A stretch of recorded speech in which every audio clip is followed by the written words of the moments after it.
El Task Force Carne, ta rekomenda con el alcalde Ben Climaco Salazar para man issue closure order o manda sera con el mga slaughterhouse y lechonan sin lisensya. Asigun con el jefe del City Abattoir, Amelia Amar, manadaya mga reklamo ta sale na mga vivientes con el mga taopera lechonan na mga barangay aki na syudad. Como yan delegate naman na Task Force Carne, mga trabaho ang sinano, tiene mo chutan complain na City Hall, kun Ma'am Beng, kun Ma'am Apple Go, kay LD ila neighbor, tan contract roasting, tan operate illegal slaughtering, tan emit smoke, wherein duele daw na di ila reswelyo, especially kang mga senior citizen.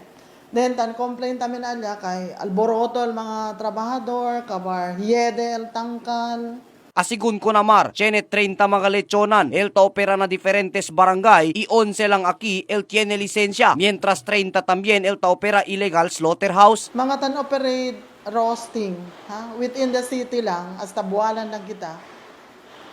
Talya sila mga 30. Pero, el registered lang, channel lang business permit is only 11.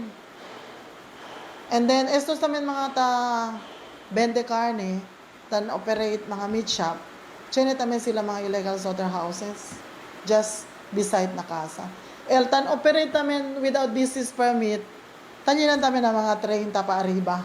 Asigun ko namar, ta espera lang sila con el ordinansa na konseho lokal para pasa, para pwede también sila prinsipya mandasera con el mga illegal slaughterhouse. Gino Franco Torres, E105.9 Imedia Mo FM.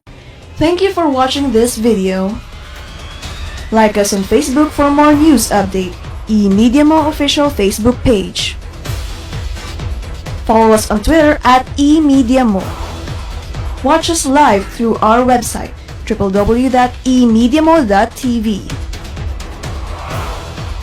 For comments, suggestions, or any concerns, please feel free to email us at emediamo@gmail.com.